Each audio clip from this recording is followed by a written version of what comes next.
Hello, my name is Adam Gazowski, and today I'll be presenting my poster on the effects of metastatic uterine cancer on multiple body systems. The reason that we chose to look at metastatic cancer is that our cadaver, we know, did die of uterine cancer and protein caloric malnutrition. While dissecting our cadaver, we found two separate tumors. The first was a subscapulary tumor, which we have figure 2A on the left, is the tumor dissected out of the body, and figure 2B is our tumor still in the subscapulary space, which is between the thoracic wall on our left, the external thoracic wall, and the right scapula on the right. And our thyroid tumor, which is denoted with our red mark on the right lobe of the thyroid. While dissecting in the peritoneal cavity to locate the uterine tumors, we discovered that the uterus had been removed from the individual, which is a common practice in individuals with uterine cancer. Upon further discussion or dissection of the cadaver, we noticed that there was bilateral asymmetry with regards to muscular tone for the back muscles, specifically the trapezius, which we have outlined in red, and the latissimus dorsi, which we have outlined in yellow. And we wanted to investigate if there was causation or correlation from the subscapulary tumor to the affected tissues. And we did so by measuring the trapezius and latissimus dorsi in multiple locations. For the trapezius, we measured in superior, middle, and inferior portions. And we did that due to the scapular movement and the effects of these muscles on scapulary movement. So the superior third of the trapezius is associated with scapular elevation. The middle third of the trapezius is associated with medial resection of the scapula, and the inferior third of the trapezius is known to depress the scapula for movement. For the latissimus dorsi, we chose two locations to eliminate any sort of locational bias and to have another data point to investigate. The latissimus dorsi is mainly associated with humoral rotation, though is also associated with scapular depression. We measured these locations with calipers in centimeters, which we have in table 1, which I will be discussing in a little bit. We also removed the tumor and thyroid gland to assess the affected areas. So for the subscapulary tumor in figure 2A, we measured the height, width, and thickness of the tumor, which we had found the height to be 6.3 centimeters, the width to be 5.6 centimeters, and the depth to be 1 centimeter.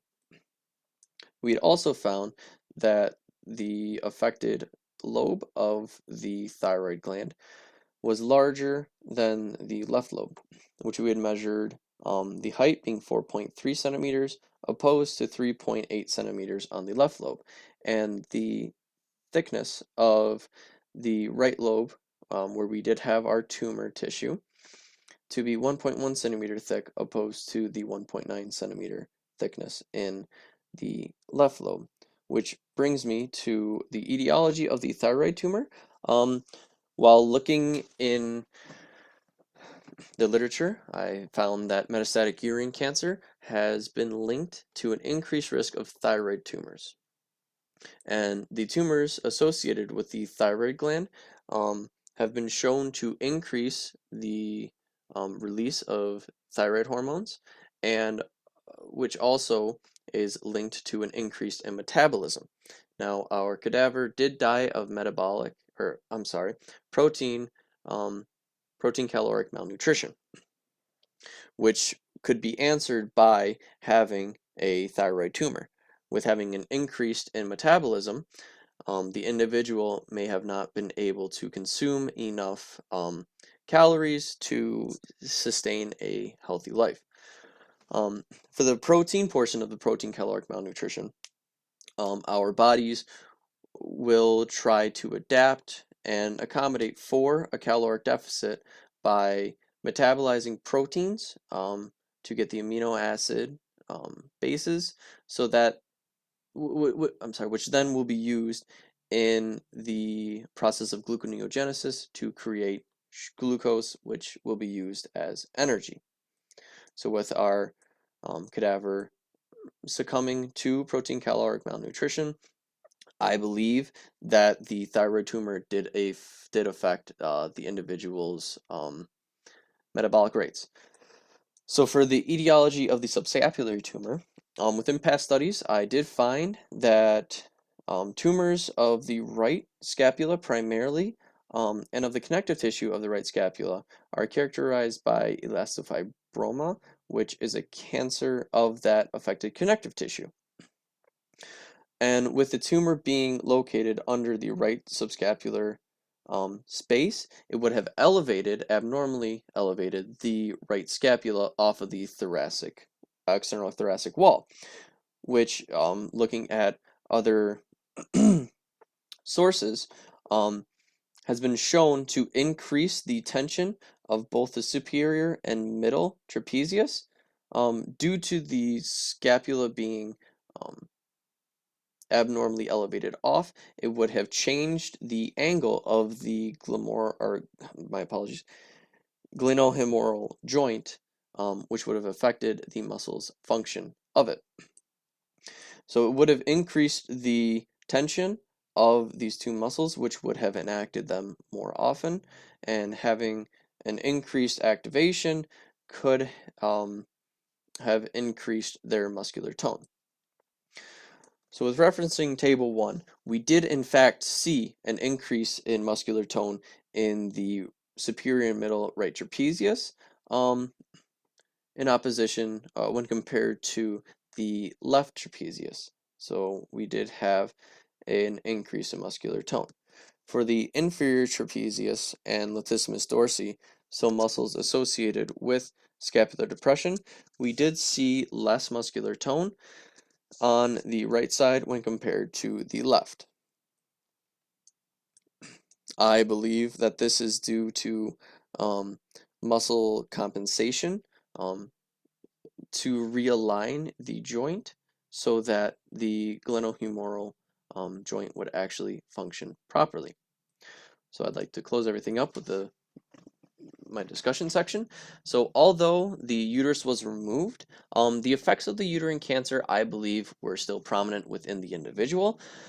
Um, Although we cannot do the test to definitively say if these tumors that were dissected are metastatic from the uterus, I do believe that through looking at their locations and through the literature, the possibility of the metastatic cancer spreading to these locations are fairly common, which leads me to believe that the metastatic cancer was the cause of these two tumors being looked at. That leads me to believe that these three cancers are in fact linked. The subscapulary tumor, which was found to affect the bilateral muscular tone of the muscles associated with scapular movement. Primarily, we saw that with the superior and middle having an increase in scapular movement, where we saw the inferior and right latissimus dorsi having a decrease in muscular tone. I believe that is due to compensation. The superior and middle muscles were activated more, and we did have atrophy in the inferior and right latissimus dorsi because of lack of activation. The thyroid tumor that we evaluated in the individual's thyroid would have increased the thyroid levels, and thus I do believe was a key component to their diagnosis and eventual death of protein caloric malnutrition. Thank you.